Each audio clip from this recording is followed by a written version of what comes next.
ಸೀತಾಪುರ ಅನ್ನೋ ಗ್ರಾಮದಲ್ಲಿ ಕಿರಣ್ ಅನ್ನೋ ಒಂದು ಹುಡುಗಿ ಇದ್ಲು. ಕಿರಣ್ ಅಪ್ಪ ಅಮ್ಮ ಕಾಲವಾಗಿರ್ತಾರೆ ಮತ್ತವಳು ಚಿಕ್ಕಪ್ಪ ಚಿಕ್ಕಮ್ಮನ್ ಜೊತೆ ಇದ್ಲು. ಅವಳ ಚಿಕ್ಕಮ್ಮ ಚಿಕ್ಕಪ್ಪ ಮನೇಲಿರೋ ಎಲ್ಲಾ ಕೆಲ್ಸನೂ ಅವಳ ಕೈಲಿ ಮಾಡಿಸ್ತಿದ್ರು. ಅಷ್ಟು ಕೆಲ್ಸ ಮಾಡಿದ್ರು ಕೂಡ ಕಿರಣ್ ಅವರ ಚಿಕ್ಕಮ್ಮ ಅವಳಿಗೆ ಊಟ ಕೊಡ್ತಿರ್ಲಿಲ್ಲ.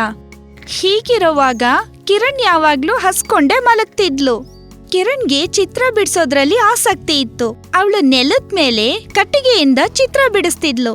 ಇದನ್ ನೋಡಿ ಅವಳ ಚಿಕ್ಕಮ್ಮ ಹೊಡಿತಿದ್ಲು ಮತ್ತೆ ಹೇಳ್ತಿದ್ಲು, ನೀನ್ ಈ ತರ ಯಾವಾಗ್ಲೂ ಬೇಡ್ದೇ ಇರೋ ಕೆಲ್ಸ ಮಾಡ್ತೀಯ. ಮನೇಲಿರೋ ಕೆಲ್ಸನ ನೀನ್ ಮಾಡೋದೇ ಇಲ್ಲ. ನಿನ್ ಮನ್ಸು ಇಂಥ ಕೆಲ್ಸ ಮಾಡೋದ್ರಲ್ಲಿ ಇರುತ್ತೆ. ಅಳ್ತಾ, ಚಿಕ್ಕಮ್ಮ ನೀನ್ ಹೇಳಿದ ಕೆಲ್ಸ ಎಲ್ಲನೂ ಮಾಡಿದೀನಿ ನಾನು, ಆದ್ರೂ ನೀವ್ ನನ್ ಯಾಕೆ ಹೊಡಿತೀರಾ? ಕಪಾಳಕ್ ಹೊಡಿತಾಳೆ ಮತ್ತೆ ಹೇಳ್ತಾಳೆ, ಕೆಲ್ಸಕ್ ಬಾರ್ದವಳೆ ನನಗೆ ಬುದ್ಧಿ ಹೇಳ್ತೀಯಾ? ಇವತ್ ನಿನಗೆ ಊಟ ಕೊಡಲ್ಲ, ಇಲ್ಲೇ ಬಿದ್ದು ಸಾಯಿ. ಮಾರನೇ ದಿನ ಬೆಳಿಗ್ಗೆ ಅವ್ರ ಚಿಕ್ಕಮ್ಮ ಕಿರಣ್ಗೆ ಬಿಸಿನೀರ್ ಕಾಯ್ಸಕ್ ಹೇಳ್ತಾಳೆ. ಕಿರಣ್ ಕಾಯಿಸ್ತಾಳೆ ಮತ್ತೆ ಚಿಕ್ಕಮ್ಮನ್ಗೆ ಹೇಳಿ ಬಾತ್ರೂಮ್ಗೆ ಹೋಗ್ತಾಳೆ. ಅವ್ರ ಚಿಕ್ಕಮ್ಮ ಬಿಸಿನೀರ್ ಇಟ್ಟಿರೋದ್ ಮರ್ತು ತನ್ ಮೇಲೆ ಬಿಸಿನೀರ್ ಸುರ್ಕೋತಾಳೆ ಮತ್ತೆ ಕೋಪದಿಂದ ಕಿರಣ್ಗೆ ಹೇಳ್ತಾಳೆ, ನನ್ನನ್ ಸುಟ್ಟಿ ಸಾಯಿಸ್ಬೇಕಂತಿದ್ಯಾ ನೀನು? ಇಲ್ಲ ಚಿಕ್ಕಮ್ಮ, ನಾನ್ ನಿಮ್ಗೆ ಹೇಳಿದ್ದೆ ಅಲ್ವಾ ನೀರು ಬಿಸಿಯಾಗಿದೆ ಅಂತ. ಚಿಕ್ಕಮ್ಮ ಉಳ್ದಿರೋ ಬಿಸಿನೀರ್ನ ಕಿರಣ್ ಮೇಲ್ ಹಾಕ್ತಾಳೆ. ಕಿರಣ್ ಮೈ ಸುಟ್ಟು ಹೋಗುತ್ತೆ. ಸ್ವಲ್ಪ ದಿನದ ನಂತರ ಕಿರಣ್ ಹೊರಗಡೆ ಆಟ ಆಡ್ತಿರ್ತಾಳೆ. ಆಗ ಒಂದ್ ಹುಡುಗಿ ಅವಳನ್ನ ತಳ್ಳಿ ಬೀಳಿಸ್ಬಿಡ್ತಾಳೆ ಮತ್ತೆ ಕಿರಣ್ಗೆ ಪೆಟ್ಟಾಗ್ಬಿಡುತ್ತೆ. ಅವಳು ಅವಳ ಚಿಕ್ಕಮ್ಮನ್ಗೆ ಆ ಹುಡುಗಿ ಮಾಡಿದ್ದನ್ನ ಹೇಳ್ತಾಳೆ. ಆದ್ರೆ ಅವ್ರ ಚಿಕ್ಕಮ್ಮ ಅವಳನ್ನೇ ಬೈತಾಳೆ. ಏನ್ ಅವಶ್ಯಕತೆ ಇತ್ತು ನೀನು ಹೊರಗಡೆ ಹೋಗೋದು? ಮನೇಲಂತೂ ಒಂದ್ ಕೆಲ್ಸನೂ ಮಾಡಲ್ಲ, ಹೊರಗಡೆ ತಿರ್ಗಾಡೋದಂದ್ರೆ ಇಷ್ಟ. ಕಿರಣ್ ತುಂಬಾ ಅಳೋಕ್ ಶುರು ಮಾಡ್ತಾಳೆ ಮತ್ತೆ ಅಳ್ತಾ ಅಳ್ತಾ ಚಿತ್ರ ಬಿಡಿಸ್ತಾಳೆ. ಚಿತ್ರ ಪೂರ್ತಿ ಆಗ್ತಾ ಇದ್ದ ಹಾಗೆ ಕಿರಣ್ನ ಕಣ್ಣೀರು ಆ ಚಿತ್ರದ ಮೇಲೆ ಬೀಳುತ್ತೆ. ಅದ್ರಿಂದ ಒಬ್ಬ ದೇವತೆ ಪ್ರಕಟವಾಗ್ತಾಳೆ. ಕಿರಣ್ ತುಂಬಾ ಹೆದರ್ಕೊಳ್ತಾಳೆ. ಆಗ ದೇವತೆ ಅಳ್ತಾ ಇರೋ ಕಿರಣ್ನ ನೋಡಿ ಕೇಳ್ತಾಳೆ, ಏನಾಯ್ತು ಕಿರಣ್, ಯಾಕೆ ಅಳ್ತಿದ್ಯಾ ನೀನು? ಯಾರ್ ನೀವು? ನನ್ ಹೆಸರು ನಿಮ್ಗೆ ಹೇಗ್ ಗೊತ್ತಿದೆ? ನಾನು ದೇವತೆ, ದೇವಲೋಕದಿಂದ ಬಂದಿದ್ದೀನಿ. ನಿನ್ನ ಕಣ್ಣೀರಿನ ಕಾರಣದಿಂದ ನಾನು ಈ ಭೂಮಿ ಮೇಲೆ ಪ್ರಕಟವಾಗಿದ್ದೀನಿ. ನನ್ನ ಕಣ್ಣೀರಿಂದ? ನೀವು ನಿಜವಾಗೂ ದೇವತೆನಾ? ಹೌದು, ನಾನ್ ನಿಜವಾಗ್ಲೂ ದೇವತೆ. ಮತ್ತೆ ಯಾವ ಮಕ್ಕಳು ಶುದ್ಧ ಮನಸ್ಸಿಂದ ದೇವ್ರನ್ನ ಕೇಳ್ಕೋತಾರೋ ಅವ್ರಿಗೋಸ್ಕರ ದೇವ್ರು ನಮ್ಮನ್ನ ಇಲ್ಲಿ ಕಳಿಸ್ತಾರೆ. ಅದ್ ಸರಿ, ನೀನ್ ಯಾಕೆ ಅಳ್ತಿದ್ದೆ? ನಮ್ಮಪ್ಪ ಅಮ್ಮ ಬದುಕಿಲ್ಲ ಮತ್ತೆ ನಮ್ ಚಿಕ್ಕಮ್ಮ ಚಿಕ್ಕಪ್ಪ ನನ್ನ ಪ್ರೀತಿಸಲ್ಲ. ಮನೇಲೆಲ್ಲ ಕೆಲ್ಸ ಮಾಡದ್ಮೇಲೂ ಅವ್ರು ನನಗ್ ಸರಿಯಾದ ಸಮಯಕ್ಕೆ ಊಟ ಕೊಡಲ್ಲ. ನೀನೀಗ ಚಿಂತೆ ಮಾಡ್ಬೇಡ ಕಿರಣ್, ನಾನ್ ನಿನ್ಗೆ ಮಾಯಾವಿ ಪೆನ್ಸಿಲ್ ಕೊಡ್ತೀನಿ. ಸಿಕ್ಕಿದ್ಮೇಲೆ ಅಳೋ ಅವಶ್ಯಕತೆನೇ ಇರೋಲ್ಲ. ನಾನ್ ಈ ಪೆನ್ಸಿಲಿಂದ ಏನ್ ಮಾಡ್ಲಿ? ನಾನಿವಾಗ ಪೆನ್ನನ್ನೇ ಬಳಸ್ತೀನಲ್ಲ. ನಗುತ್ತಾ, ಕಿರಣ್, ನಿನಗೆ ಚಿತ್ರ ಬಿಡಿಸೋ ಆಸಕ್ತಿ ಇದೆ. ಮತ್ತಿದು ಸಾಧಾರಣ ಪೆನ್ಸಿಲ್ ಅಲ್ಲ, ಇದು ಮಾಯಾವಿ ಪೆನ್ಸಿಲ್. ಇದ್ರಿಂದ ನೀನ್ ಯಾವ ಚಿತ್ರ ಬಿಡಿಸಿದ್ರು ಆ ಚಿತ್ರದಲ್ಲಿರೋದು ನಿನ್ ಕಣ್ಮುಂದೆ ಪ್ರತ್ಯಕ್ಷವಾಗತ್ತೆ. ಖುಷಿಯಾಗಿ ಹೇಳ್ತಾಳೆ. ನಿಜ ಹೇಳ್ತಿದ್ದೀರಾ ನೀವು? ಹಾ, ನಿಜ ಹೇಳ್ತಿದ್ದೀನಿ. ನಿನ್ನ ಮತ್ತೆ ಬಡವರಿಗೆ ಸಹಾಯ ಆಗೋಕೆ ಇದನ್ ಕೊಡ್ತಿರೋದು. ದೇವತೆ ಇದನ್ನ ಹೇಳಿ ಅಲ್ಲಿಂದ ಹೊರಟೋಗ್ತಾಳೆ. ಕಿರಣ್ ಪೆನ್ಸಿಲ್ನ ಉಪಯೋಗಿಸ್ತಾಳೆ. ಅವಳು ಒಂದು ಚಾಕ್ಲೇಟ್ ಚಿತ್ರನ ಬಿಡಿಸ್ತಾಳೆ ಮತ್ತೆ ಸ್ವಲ್ಪ ಸಮಯದ ನಂತರ ಚಾಕ್ಲೇಟ್ ನಿಜವಾಗ್ಲೂ ಬರುತ್ತೆ. ಇದನ್ನ ನೋಡಿ ಕಿರಣ್ಗೆ ತುಂಬಾ ಖುಷಿ ಆಗುತ್ತೆ. ಮತ್ತೆ ಅವಳು ತನಗೋಸ್ಕರ ಊಟದ ಚಿತ್ರ ಬರೀತಾಳೆ. ಸ್ವಲ್ಪ ಸಮಯದ ನಂತರ ಅದು ಪ್ರತ್ಯಕ್ಷವಾಗುತ್ತೆ. ಅದಾದ್ಮೇಲೆ ಬಟ್ಟೆ ಚಿತ್ರ ಬಿಡಿಸ್ತಾಳೆ, ಅದು ಪ್ರತ್ಯಕ್ಷವಾಗುತ್ತೆ. ಇದಾದ್ಮೇಲೆ ಕಿರಣ್ ಊರವ್ರಿಗೆಲ್ಲ ಸಹಾಯ ಮಾಡ್ತಾಳೆ ಮತ್ತೆ ಊರಿನ ಎಲ್ಲಾ ಜನರು ಅವಳನ್ನ ಇಷ್ಟಪಡ್ತಾರೆ. ಚಿಕ್ಕಮ್ಮ ಚಿಕ್ಕಪ್ಪ ಇದನ್ನ ನೋಡಿ ತುಂಬಾ ಚಿಂತಿತರಾಗ್ತಾರೆ ಮತ್ತೆ ಆಶ್ಚರ್ಯ ಪಡ್ತಾರೆ. ಮತ್ತೆ ಅವಳನ್ನ ಕೇಳ್ತಾರೆ, ಮಗಳೇ ಕಿರಣ್, ಒಂದ್ ವಿಚಾರ ಹೇಳು. ಇತ್ತೀಚಿಗೆ ನೀನು ಎಲ್ರಿಗೂ ಸಹಾಯ ಮಾಡ್ತಿದ್ಯಲ್ಲ, ಇದೆಲ್ಲ ಹೇಗ್ ಮಾಡ್ತೀಯಾ ನೀನು? ನಿನ್ಗೆಲ್ಲಾದ್ರೂ ನಿಧಿ ಸಿಕ್ಕಿದ್ಯಾ ಹೇಗೆ? ಇಲ್ಲ ಚಿಕ್ಕಮ್ಮ, ನಾನ್ ಹೀಗೆ ಎಲ್ಲ ಮಾಡ್ತಿದ್ದೀನಿ. ಮಗಳೇ, ನಾನಂತೂ ನಿಮ್ ತಾಯಿ ತರ. ನನ್ನ ಹತ್ರನೂ ಹೇಳೋದಿಲ್ವಾ ನೀನು? ಮನೆಯವ್ರ ಹತ್ರ ಮುಚ್ಚಿಡೋದ್ಯಾಕೆ? ಕಿರಣ್ ತುಂಬಾ ಭಾವುಕಳಾಗ್ತಾಳೆ ಮತ್ತೆ ಎಲ್ಲಾ ವಿಷಯನೂ ಚಿಕ್ಕಮ್ಮ ಚಿಕ್ಕಪ್ಪನ ಹತ್ರ ಹೇಳ್ಬಿಡ್ತಾಳೆ. ಇದಂತೂ ತುಂಬಾನೇ ಒಳ್ಳೆ ವಿಷಯ. ನಂಗೊಂದ್ಸಲ ತೋರ್ಸು ನೋಡೋಣ ಆ ಪೆನ್ಸಿಲ್ ಹೇಗ್ ಜಾದು ಮಾಡುತ್ತೆ ಅಂತ. ಕಿರಣ್ ಪೆನ್ಸಿಲ್ ತಗೊಂಡ್ ಬರ್ತಾಳೆ ಮತ್ತೆ ಅದನ್ನ ಅವ್ರಿಗೆ ತೋರಿಸ್ತಾಳೆ. ಮಗಳೇ, ಒಂದ್ಸಲ ತೋರ್ಸು ಇದನ್ನ ಹೇಗ್ ಉಪಯೋಗಿಸೋದು ಅಂತ. ಕಿರಣ್ ಒಂದು ಮಾವಿನ ಹಣ್ಣಿನ ಚಿತ್ರ ಬಿಡಿಸ್ತಾಳೆ. ಸ್ವಲ್ಪ ಸಮಯದ ನಂತರ ಮಾವಿನ ಹಣ್ಣು ಪ್ರತ್ಯಕ್ಷ ಆಗುತ್ತೆ. ಚಿಕ್ಕಮ್ಮನ್ಗೆ ಇದನ್ನ ನೋಡಿ ತುಂಬಾ ಆಶ್ಚರ್ಯ ಮತ್ತೆ ಖುಷಿ ಆಗುತ್ತೆ. ಮತ್ತೆ ಇದ್ದಕ್ಕಿದ್ದ ಹಾಗೆ ಕಿರಣ್ ಇಂದ ಆ ಪೆನ್ಸಿಲ್ನ ಕಿತ್ಕೋತಾರೆ. ಕಿರಣ್ ಹತ್ಕೊಂಡು ಪೆನ್ಸಿಲ್ ಕೇಳ್ತಾಳೆ. ಆದ್ರೆ ಅವಳ ಚಿಕ್ಕಪ್ಪ ಅವಳಿಗೆ ಪೆನ್ಸಿಲ್ ಕೊಡಲ್ಲ. ಮತ್ತೆ ಕಿರಣ್ಗೆ ಕಪಾಳಕ್ ಹೊಡಿತಾರೆ. ನಗುತ್ತಾ, ಈಗ ನಾನು ಈ ಪೆನ್ಸಿಲ್ನ ಸಹಾಯದಿಂದ ಜಗತ್ತಿನ ಅತಿ ಶ್ರೀಮಂತ ವ್ಯಕ್ತಿ ಆಗ್ತೀನಿ. ಹೌದು ರೀ, ನಮ್ಮೆಲ್ಲ ಕನ್ಸನ್ನು ಪೂರ್ತಿ ಮಾಡ್ಕೊಳ್ತೀವಿ. ಬೇರೆಯವ್ರನ್ನ ಕೆಳಮಟ್ಟಕ್ಕೆ ಇಳಿಸಿ ನಾವು ರಾಜರ ತರ ಬಾಳೋಣ. ಚಿಕ್ಕಪ್ಪ ಅವಸರದಲ್ಲಿ ಚಿನ್ನದ ನಾಣ್ಯ ಚಿತ್ರ ಬರೀತಾನೆ. ಆದ್ರೆ ಅದು ಪ್ರತ್ಯಕ್ಷ ಆಗಲ್ಲ. ಆಗ ಚಿಕ್ಕಮ್ಮ ಆ ಪೆನ್ಸಿಲ್ನ ಕಿತ್ಕೋತಾಳೆ.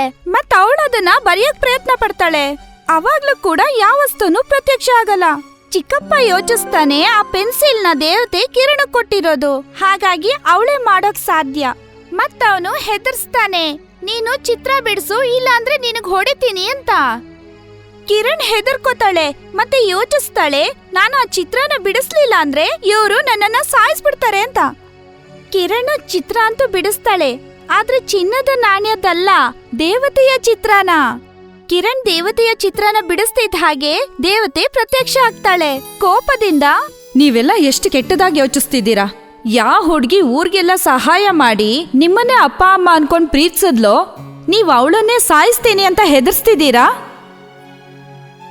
ನಮ್ಮನ್ನ ಕ್ಷಮಿಸ್ಬಿಡಿ, ನಾವ್ ಇವಳ ಒಳ್ಳೆತನವನ್ನ ನೋಡ್ಲೇ ಇಲ್ಲ. ಇವಳಿಗೆ ತುಂಬಾ ಒಳ್ಳೆ ಮನ್ಸಿದೆ.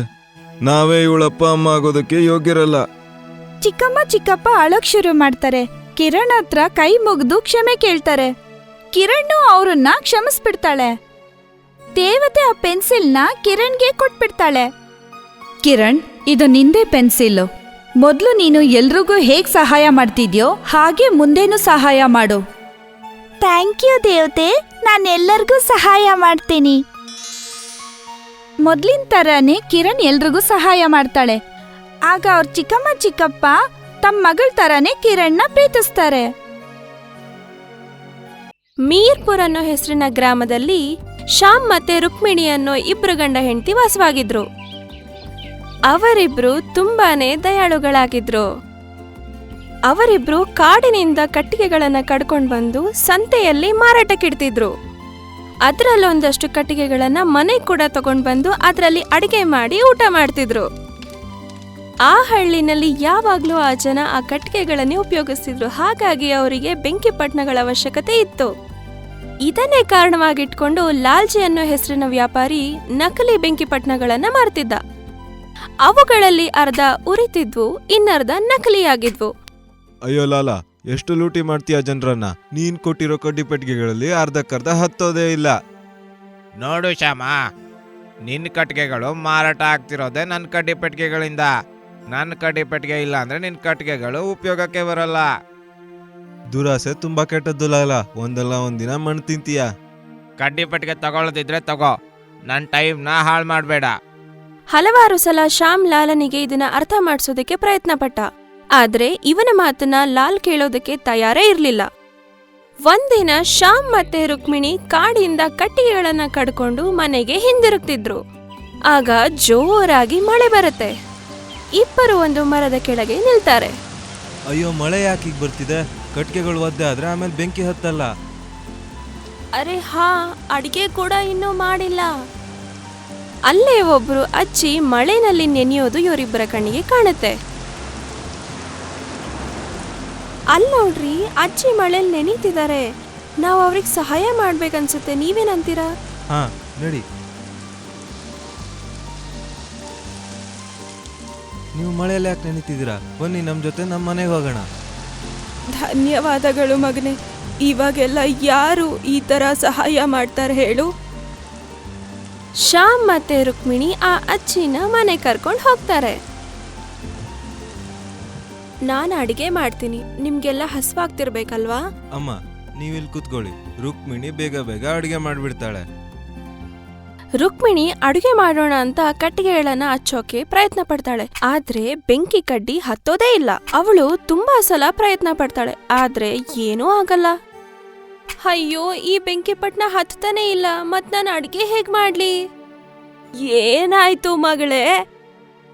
ಈ ಬೆಂಕಿ ಕಡ್ಡಿ ಅಂತೂ ಹಚ್ತಾನೆ ಇಲ್ಲ ಅಜ್ಜಿ. ನಾನಿವಾಗ ಏನ್ ಮಾಡ್ಲಿ? ಇದನ್ನ ತಗೋ ಮಗಳೇ, ಇದ್ರಿಂದ ಉರ್ಸು. ಧನ್ಯವಾದಗಳು ಅಜ್ಜಿ. ಅಜ್ಜಿ ಕೊಟ್ಟ ಬೆಂಕಿ ಕಡ್ಡಿಯಿಂದ ಒಂದೇ ಸಲ ಕಟ್ಟಿಗೆ ಹತ್ಕೊಳ್ಳುತ್ತೆ. ಮತ್ತೆ ರುಕ್ಮಿಣಿ ಶ್ಯಾಮ್ ಮತ್ತೆ ಅಜ್ಜಿಗೆ ರುಚಿ ರುಚಿಯಾದ ಅಡಿಗೆಯನ್ನ ಮಾಡಿ ಬಡಿಸ್ತಾಳೆ. ನೀವಿಬ್ರು ನನಗೆ ತುಂಬಾ ಸಹಾಯ ಮಾಡಿದ್ದೀರಾ. ದೇವ್ರು ನಮ್ಮಂತ ಬಡವರಿಗೆ ಸಹಾಯ ಮಾಡ್ತಾನೆ, ಹಾಗೆ ನಿಮ್ಗೂ ಕೂಡ ಸಹಾಯ ಮಾಡ್ತಾನೆ. ಮೂವರು ಊಟ ಮಾಡಿ ಮಲಗುತ್ತಾರೆ. ಬೆಳಗ್ಗೆ ಶ್ಯಾಮ್ ಮತ್ತೆ ರುಕ್ಮಿಣಿ ಕಣ್ಬಿಟ್ಟು ನೋಡ್ತಾರೆ, ಆ ಅಜ್ಜಿ ಅಲ್ಲಿ ಇರೋದೇ ಇಲ್ಲ. ಅಯ್ಯೋ, ಅಮ್ಮ ಎಲ್ಲಿ ಹೋದ್ರು? ಒಳಗಿಂದ ರುಕ್ಮಿಣಿ ಕಿರುಚ್ಕೋತಾಳೆ, ರೀ ಇಲ್ ನೋಡಿ. ಶ್ಯಾಮ್ ಒಳಗಡೆ ಹೋಗ್ತಾನೆ. ಹಾಗೆ ನೋಡ್ತಾನೆ, ನಿನ್ನೆ ಅಡುಗೆ ಮಾಡಲು ಬಳಸಿದ್ದ ಕಟ್ಟಿಗೆ ಬೂದಿಯಾಗಿ ಇಂದು ಚಿನ್ನವಾಗಿತ್ತು. ಇಲ್ ನೋಡಿ ಚಿನ್ನ. ಆ ಅಜ್ಜಿ ಕೊಟ್ಟ ಬೆಂಕಿ ಪಟ್ನ ಚಿನ್ನ ಕೊಡೋ ಅಂತದಾಗಿದೆ ಅನ್ಸತ್ತೆ. ಎಂತ ಜಾದು! ಹಾ ಹೌದು, ಮತ್ತೊಮ್ಮೆ ಇದನ್ನ ಉಪಯೋಗಿಸಿ ಕೆಲಸ ಮಾಡುತ್ತಾ ಇಲ್ವಾ ಅಂತ ನೋಡೋಣ. ರುಕ್ಮಿಣಿ ಪರೀಕ್ಷೆ ಮಾಡೋಕೆ ಮತ್ತೆ ಕಟ್ಟಿಗೆಗಳನ್ನ ಇಟ್ಟು ಚಹಾ ಮಾಡ್ತಾಳೆ. ಹಾಗೆ ಕಟ್ಟಿಗೆ ಉರಿದು ಬೂದಿ ಆಗುತ್ತಿದ್ದಂತೆ ಆ ಬೂದಿ ಚಿನ್ನವಾಗಿ ಬದಲಾಗುತ್ತದೆ. ಇದಂತೂ ನಿಜವಾಗ್ಲೂ ಜಾದು ಬೆಂಕಿ ಪಟ್ನಾನೇ ರೀ. ಹಾ ಹೌದು, ಆದ್ರೆ ಇದನ್ನ ನಾವು ನಮ್ ಸ್ವಂತಕ್ಕೊಂದೇ ಅಲ್ಲದೆ ಊರಿನ ಜನರ ಸಹಾಯಕ್ಕೂ ಬಳಸ್ಬೇಕಾಗತ್ತೆ. ಹಾ, ನೀವ್ ಹೇಳ್ತಿರೋದು ಸರಿಯಾಗೇ ಇದೆ ರೀ. ಶ್ಯಾಮ್ ಮತ್ತೆ ರುಕ್ಮಿಣಿ ಆ ಚಿನ್ನದ ಸಹಾಯದಿಂದ ಹಳ್ಳಿಯವರಿಗೆಲ್ಲ ಸಹಾಯ ಮಾಡ್ತಾರೆ. ಕೆಲವರಿಗೆ ಕೃಷಿನಲ್ಲಿ ಸಹಾಯ ಮಾಡಿದ್ರೆ ಇನ್ನು ಕೆಲವರಿಗೆ ಕಾಯಿಲೆಯನ್ನ ಗುಣ ಮಾಡ್ಕೊಳ್ಳೋದಕ್ಕೆ ಸಹಾಯ ಮಾಡ್ತಾರೆ. ಇದರಿಂದ ಲಾಲಾನಿಗೆ ತುಂಬಾನೇ ಕೋಪ ಬರುತ್ತೆ. ಹಾಗೆ ಅವನು ಒಂದಿನ ಶ್ಯಾಮನ ಮನೆಗೆ ಕದ್ದು ಮುಚ್ಚಿ ಹೋಗುತ್ತಾನೆ. ಅಲ್ಲಿ ಅವರಿಬ್ರು ಕಟ್ಟಿಗೆಯಿಂದ ಚಿನ್ನ ಮಾಡೋದನ್ನ ಅವನು ನೋಡ್ತಾನೆ. ಮನ್ಸಲ್ಲೇ ಯೋಚನೆ ಮಾಡಿ ಆ ಬೆಂಕಿಪಟ್ಟಣವನ್ನ ಹೇಗಾದ್ರೂ ಮಾಡಿ ಕದಿಬೇಕು ಅಂತ ರಾತ್ರಿ ವೇಳೆ ರುಕ್ಮಿಣಿ ಮತ್ತೆ ಶ್ಯಾಮ್ ಮಲಗಿರುವಾಗ ಲಾಲ ಆ ಬೆಂಕಿಪಟ್ಟಣವನ್ನ ಕದೀತಾನೆ. ಈಗ ಮಜಾ ಬರುತ್ತೆ. ನಾನೀಗ ಇದರಿಂದ ಎಷ್ಟು ಚಿನ್ನ ತಯಾರು ಮಾಡ್ತೀನಿ ಅಂತ ನೋಡ್ತಾ ಇರಿ. ಮತ್ತೆ ನಾನು ಶ್ರೀಮಂತ ಆಗ್ಬಿಡ್ತೀನಿ. ಲಾಲ ಅವನ್ ಮನೆ ತುಂಬಾ ಕಟ್ಟಿಗೆಗಳನ್ನ ತಂದು ಇಡ್ತಾನೆ. ಅದಕ್ಕೆ ಬೆಂಕಿ ಕೂಡ ಹಚ್ತಾನೆ. ಆದ್ರೆ ದುರಾದೃಷ್ಟವಶ ಇದರಿಂದ ಅವನ್ ಮನೆನೇ ಸುಟ್ಟೋಗುತ್ತೆ. ಹಾಗೆ ಚಿನ್ನ ಕೂಡ ಬರೋದಿಲ್ಲ. ಅಯ್ಯಯ್ಯೋ, ಇದೇನಾಗೋಯ್ತು? ನಾನು ಪೂರ್ತಿ ಬರ್ಬಾದಾಗ್ಬಿಟ್ಟೆ. ನನ್ ಮನೆ ಸುಟ್ಟೋಯ್ತು. ಅವನ ಅರಚಾಡೋ ಧ್ವನಿಯನ್ನ ಕೇಳಿ ಶ್ಯಾಮ್ ಮತ್ತೆ ರುಕ್ಮಿಣಿ ಅಲ್ಲಿಗೆ ಬರ್ತಾರೆ. ಲಾಲಾ, ನಾನ್ ನಿನ್ಗೆ ದುರಾಸೆ ಪಡೋದು ತುಂಬಾ ಕೆಟ್ಟ ಚಟ ಅಂತ ಹೇಳಿದ್ದೆ, ಆದ್ರೆ ನೀನು ನನ್ ಮಾತನ್ನ ಕೇಳಲಿಲ್ಲ. ಈಗ ನೋಡು ನಿನ್ ದುರಾಸೆ ಏನ್ ಮಾಡಿದೆ ಅಂತ. ನಾವು ಈ ಕಥೆಯಿಂದ ಏನನ್ನ ತಿಳ್ಕೋಬಹುದು ಅಂದ್ರೆ, ನಿಮ್ ಹತ್ರ ಇರೋದನ್ನ ಅವಶ್ಯಕತೆ ಇರೋರಿಗೆ ಒಳ್ಳೆ ಮನಸ್ಸಿಂದ ಹಂಚಿ, ಹಾಗೆ ಹಂಚೋದ್ರಿಂದ ಅವ್ರಿಗೂ ಸಂತೋಷ ಆಗತ್ತೆ, ನಿಮಗೂ ನೆಮ್ಮದಿ ಸಿಗತ್ತೆ. ಹಾಗೆ ದುರಾಸೆ ಪಡೋದ್ರಿಂದ ಕೊನೆಯಲ್ಲಿ ನಿಮಗೆ ನಷ್ಟ ಆಗತ್ತೆ.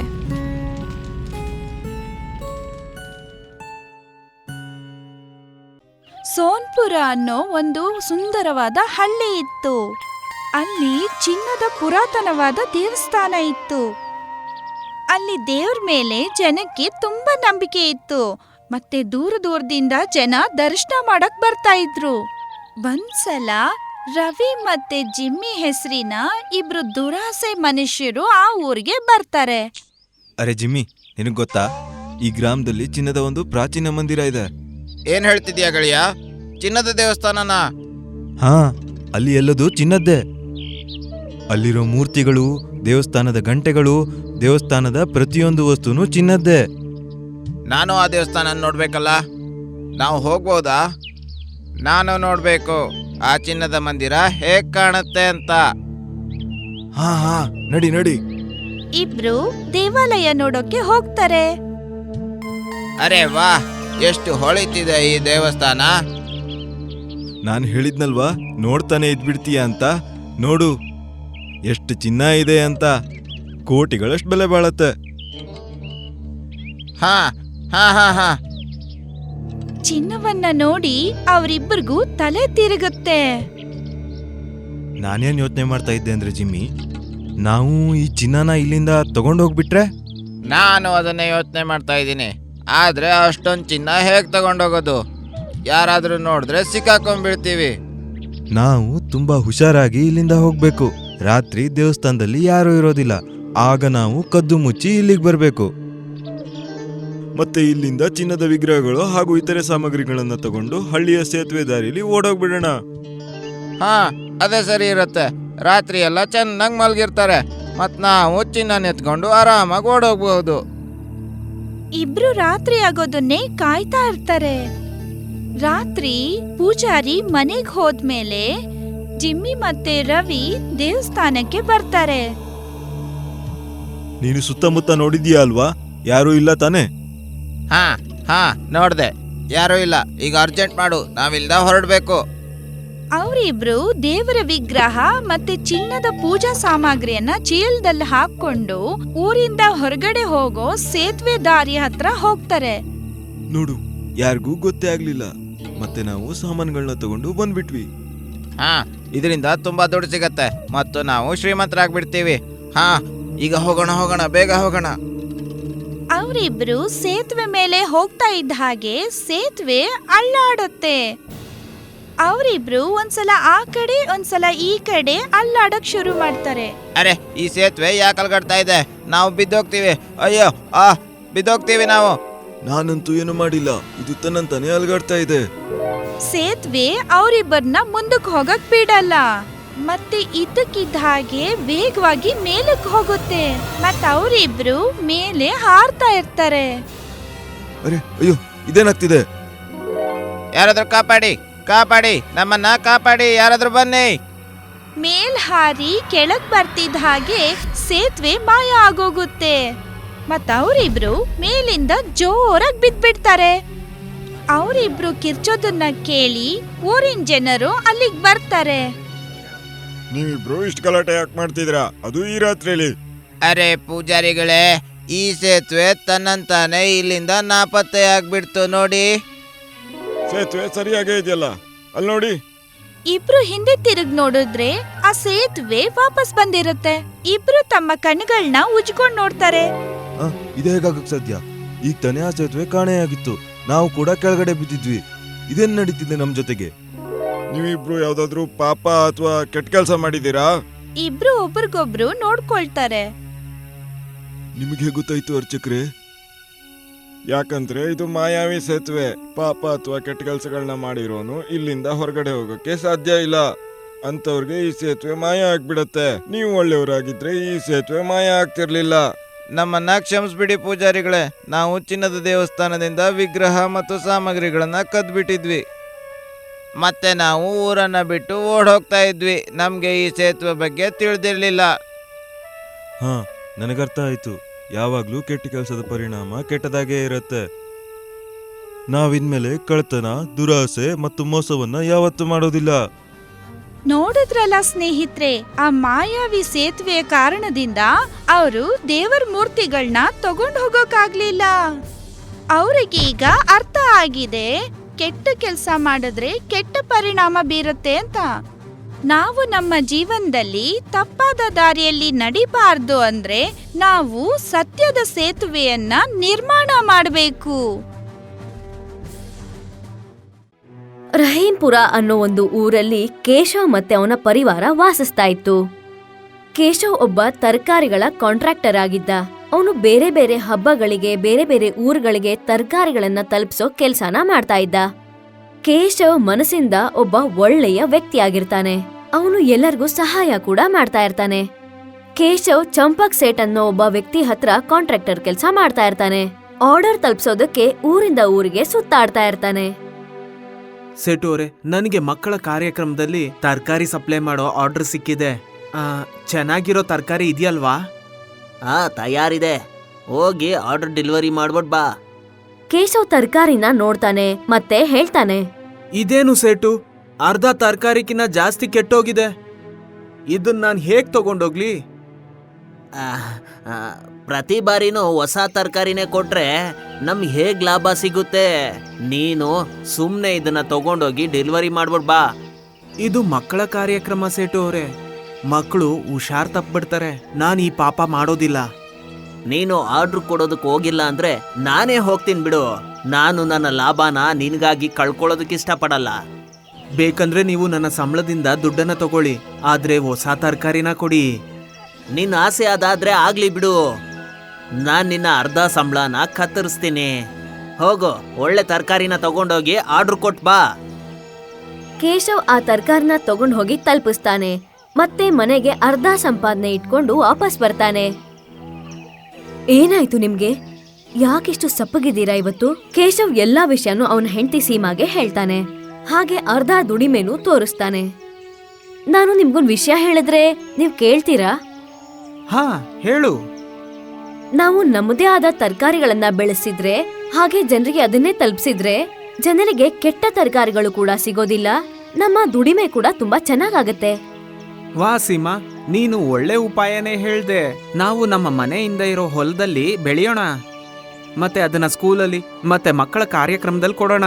ಹಾಗಾಗಿ ಮಕ್ಕಳು ಕೆಟ್ಟೋಗಿರೋ ತರಕಾರಿನ ತಿನ್ನೋ ಅವಶ್ಯಕತೆ ಬರೋದಿಲ್ಲ. ಕೇಶವ್ ಮತ್ತೆ ಸೀಮಾ ಒಳ್ಳೆ ಬೀಜನ ಮಾರ್ಕೆಟಿಂದ ತರ್ತಾರೆ ಮತ್ತೆ ತಮ್ಮ ಜಮೀನಲ್ಲೇ ಅದನ್ನ ಹಾಕ್ತಾರೆ. ಕೇಶವ್ ಮತ್ತೆ ಸೀಮಾ ತುಂಬಾ ಜಾಗೃತೆಯಿಂದ ಇರ್ತಾರೆ.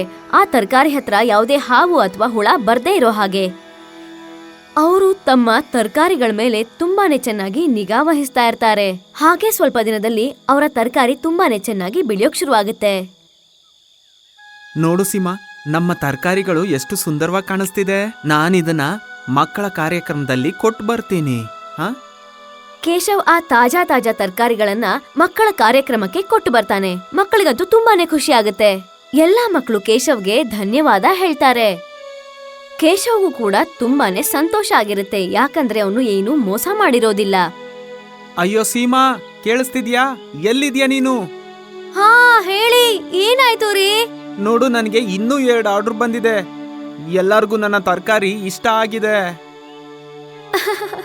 ಇದಂತೂ ಆಗ್ಲೇಬೇಕಾಗಿತ್ತಲ್ವಾ? ನೀವೆಷ್ಟು ಕಷ್ಟಪಟ್ಟು ಯಾರಿಗೂ ಮೋಸ ಮಾಡದೆ ಈ ತರಕಾರಿಗಳನ್ನ ಬೆಳೆಸಿದ್ರಿ ಅಲ್ವಾ? ಇದು ನಾನು ಒಬ್ಬನಿಂದ ಸಾಧ್ಯ ಆಗಿಲ್ಲ, ನಾವಿಬ್ರು ಇದಕ್ ಕಾರಣ. ಕೇಶವ್ನ ಸಫಲತೆ ನೋಡಿ ಚಂಪಕ್ ಸೇಟ್ಗೆ ಹೊಟ್ಟೆ ಕಿಚ್ಚಾಗುತ್ತೆ. ಅವನು ಕೇಶವ್ನ ತರಕಾರಿನೆಲ್ಲ ಹಾಳ್ ಮಾಡ್ಬೇಕು ಅಂತ ನಿರ್ಧಾರ ಮಾಡ್ತಾನೆ. ಚಂಪಕ್ ಸೇಟ್ ರಾತ್ರಿ ನಿಧಾನಕ್ಕೆ ಕೇಶವ್ನ ಗದ್ದೆಗೆ ಹೋಗ್ತಾನೆ. ಎಲ್ಲಾ ತರಕಾರಿನೂ ಸುಟ್ಟು ಹಾಕ್ಬಿಡ್ತಾನೆ. ಈಗ ನಾನು ನೋಡ್ತೀನಿ ನಾಳೆ ಹೇಗೆ ಅವನು ತರಕಾರಿನ ತಗೊಂಡೋಗ್ತಾನೆ ಅಂತ. ನನ್ನೇ ಎದುರಾಕೊಂಡು ಹೇಗಿರ್ತಾನೆ. ಬೆಳಗ್ಗೆ ಕೇಶವ್ ಮತ್ತೆ ಅವನ ಹೆಂಡತಿ ಗದ್ದೆಗೆ ಬಂದಾಗ ಅಲ್ಲಿರೋ ತರಕಾರಿ ಎಲ್ಲ ಸುಟ್ಟು ಬೂದಿ ಆಗ್ಬಿಟ್ಟಿರುತ್ತೆ. ಅಯ್ಯೋ, ಇಲ್ಲೇನಾಯ್ತು? ಇದ್ದಕ್ಕಿದ್ದ ಹಾಗೆ ನಮ್ಮ ತರಕಾರಿ ಎಲ್ಲ ಹೇಗ್ ಸುಟ್ಟೋಯ್ತು? ಇದ್ ಹೇಗ್ ಸಾಧ್ಯ? ಅಯ್ಯೋ ಭಗವಂತ, ನಾನೀಗ ತರಕಾರಿನ ಮಕ್ಕಳಿಗೆ ಹೇಗ್ ಕೊಡ್ಲಿ? ಅಷ್ಟರಲ್ಲೇ ಅಲ್ಲಿ ಮಮತೆಯ ದೇವತೆ ಪ್ರತ್ಯಕ್ಷ ಆಗ್ತಾಳೆ. ಪುತ್ರ, ನೀನು ಚಿಂತೆ ಮಾಡ್ಬೇಡ. ನೀನು ಯಾವತ್ತೂ ಮಕ್ಕಳಿಗೆ ಒಳ್ಳೆದನ್ನೇ ಮಾಡಕ್ ನೋಡಿದ್ಯಾ. ನಾನು ಮಮತೆಯ ದೇವತೆ. ನಾನು ನಿಮ್ಮಿಬ್ಬರನ್ನ ನೋಡಿ ತುಂಬಾನೇ ಸಂತುಷ್ಟಳಾಗಿದ್ದೀನಿ. ನಾನ್ ನಿಮ್ಗೆ ವರದಾನ ನೀಡ್ತಾ ಇದ್ದೀನಿ. ನಿಮ್ಮ ಗದ್ದೆಲ್ ಬೆಳೆಯೋ ಯಾವ ತರಕಾರಿನೂ ಯಾವತ್ತಿಗೂ ಹಾಳ್ ಆಗೋದೇ ಇಲ್ಲ ಅಂತ. ಅದು ಯಾವತ್ತೂ ತಾಜಾ ಹಾಗೂ ಹಸಿರಾಗೆ ಇರುತ್ತೆ ಅಂತ. ಯಾರಾದ್ರೂ ಇದಕ್ಕೆ ಕೆಟ್ಟದ್ ಮಾಡೋದಕ್ ಬಂದ್ರೆ ಅವರ ಜೀವನದಲ್ಲೇನೆ ತುಂಬಾ ಕೆಟ್ಟದಾಗುತ್ತೆ. ದೇವಿಯ ವರದಾನದಿಂದ ಕೇಶವ್ನ ಗದ್ದೆಲಿದ್ದ ತರಕಾರಿ ಮತ್ತೆ ತಾಜಾ ಹಾಗೂ ಹಸಿರಾಗುತ್ತೆ. ಅವನು ಮಕ್ಕಳ ಆರ್ಡರ್ನ ಪೂರ್ತಿ ಮಾಡ್ತಾನೆ. ಆ ದಿನ ರಾತ್ರಿ ಚಂಪಕ್ ಸೇಟ್ ಮತ್ತೆ ಕೇಶವ್ನ ಗದ್ದೆಗೆ ಬರ್ತಾನೆ. ಈ ಹೊಲದಲ್ಲಿ ಹೇಗೆ ಮತ್ತೆ ತರಕಾರಿ ಬೆಳೆದಿದೆ? ನಾನು ಈಗ ಈ ತರಕಾರಿಗೆ ಹುಷಾರ್ ತಪ್ಪೋ ಔಷಧಿ ಹೊಡಿತೀನಿ. ಯಾರು ಈ ತರಕಾರಿನ ತಿಂತಾರೋ ಅವರು ಹುಷಾರ್ ತಪ್ಪಿಡ್ತಾರೆ. ಆಮೇಲೆ ಕೇಶವ್ಗೆ ಕೆಟ್ಟ ಹೆಸರು ಬಂದ್ಬಿಡತ್ತೆ. ಚಂಪಕ್ ಸೇಟ್ ತರಕಾರಿಗಳ ಮೇಲೆ ವಿಷದ ಔಷಧಿನ ಹಾಕ್ತಾನೆ. ಮರುದಿನ ಕೇಶವ್ ಅದೇ ತರಕಾರಿನ ತಗೊಂಡ್ ಹೋಗಿ ಸ್ಕೂಲಿಗೆ ಕೊಟ್ಟು ಬರ್ತಾನೆ. ಅದೇ ಸ್ಕೂಲಲ್ಲಿ ಚಂಪಕ್ ಸೇಟ್ನ ಮಗ ಕೂಡ ಓದ್ತಾ ಇರ್ತಾನೆ. ಆ ತರಕಾರಿನ ತಿಂದು ಸೇಟ್ನ ಮಗನ ಆರೋಗ್ಯ ಹಾಳಾಗ್ಬಿಡತ್ತೆ. ಆದ್ರೆ ಬೇರೆ ಮಕ್ಕಳಿಗೆ ಏನೂ ಆಗೋದಿಲ್ಲ. ಅರೆ, ನನ್ನ ಮಗನ್ಗೆ ಇದೇನಾಯ್ತು? ಅಯ್ಯೋ, ಏನಾಯ್ತು ಮಗನೇ? ಸೇಟು ಅವರೇ, ಇದು ನೀವು ಮಾಡಿದ ತಪ್ಪಿಗೆ ಪ್ರತಿಫಲ. ನೀವು ಮಕ್ಕಳ ಬಗ್ಗೆ ಕಾಳಜಿ ವಹಿಸದೆ ತರಕಾರಿಯಲ್ಲಿ ಔಷಧಿ ಮಿಶ್ರಣ ಮಾಡಿದ್ರಿ. ಅದೇ ಕಾರಣಕ್ಕೆ ನಿಮ್ಮ ಮಗ ಹುಷಾರ್ ತಪ್ಪಿದ್ದಾನೆ. ಕೇಶವ್, ನನ್ನ ಕ್ಷಮಿಸ್ಬಿಡು. ನನ್ಗೀಗ ಬುದ್ಧಿ ಬಂದಿದೆ. ನಾನ್ ಏನಾದ್ರೂ ಬೇರೆಯವ್ರಿಗೆ ಕೆಟ್ಟದ್ ಬಯಸಿದ್ರೆ ನನ್ಗಂತೂ ಯಾವತ್ತೂ ಕೂಡ ಒಳ್ಳೇದಾಗೋದಿಲ್ಲ. ಈಗ ನನ್ನ ಮಗನ್ನ ಸರಿ ಮಾಡು. ನನ್ನ ತಪ್ಪಿಂದ ಅವನಿಗೇನು ಶಿಕ್ಷೆ ಆಗ್ಬಾರ್ದು. ಡಾಕ್ಟರ್ ಹೇಳಿದ್ದಾರೆ ಇವನ್ಗೆ ದಿನ ಒಳ್ಳೆ ಸ್ವಾದಿಷ್ಟವಾದ ತರಕಾರಿ ತಿನ್ಸಿದ್ರೆ ಇವನು ಬೇಗ ಸರಿ ಹೋಗ್ತಾನೆ. ನಾನು ದಿನ ಒಳ್ಳೆ ಸ್ವಾದಿಷ್ಟವಾದ ತರಕಾರಿ ನಿಮ್ ಮನೆಗೆ ಕೊಟ್ಟು ಹೋಗ್ತೀನಿ ಸೇಠ್ಜಿ. ಚಂಪಕ್ ಸೇಠ್ ಅಷ್ಟೆಲ್ಲ ಕೆಟ್ಟದ್ ಮಾಡಿದ್ರು ಕೇಶವ್ ದಿನ ಒಳ್ಳೆ ತರಕಾರಿನ ತಗೊಂಡ್ ಹೋಗಿ ಚಂಪಕ್ ಸೇಠ್ ಮನೆಗೆ ಕೊಟ್ ಬರ್ತಾ ಇರ್ತಾನೆ. ಅದನ್ನ ತಿಂದು ಅವ್ರ ಮಗ ಬೇಗ ಗುಣ ಆಗ್ತಾನೆ. ನಾವು ಕಷ್ಟಪಟ್ಟು ದುಡಿದು ಬೇರೆಯವ್ರಿಗೂ ಕೂಡ ಒಳ್ಳೇದನ್ನ ಮಾಡಿದ್ರೆ ನಮ್ಗೂ ಕೂಡ ಒಳ್ಳೇದೇ ಆಗತ್ತೆ. ನಾವು ಬೇರೆಯವ್ರ ಬಗ್ಗೆ ಕೆಟ್ಟದನ್ನ ಯೋಚಿಸಿದ್ರೆ ನಮ್ಮ ಜೀವನದಲ್ಲೂ ಕೆಟ್ಟದೇ ಆಗತ್ತೆ.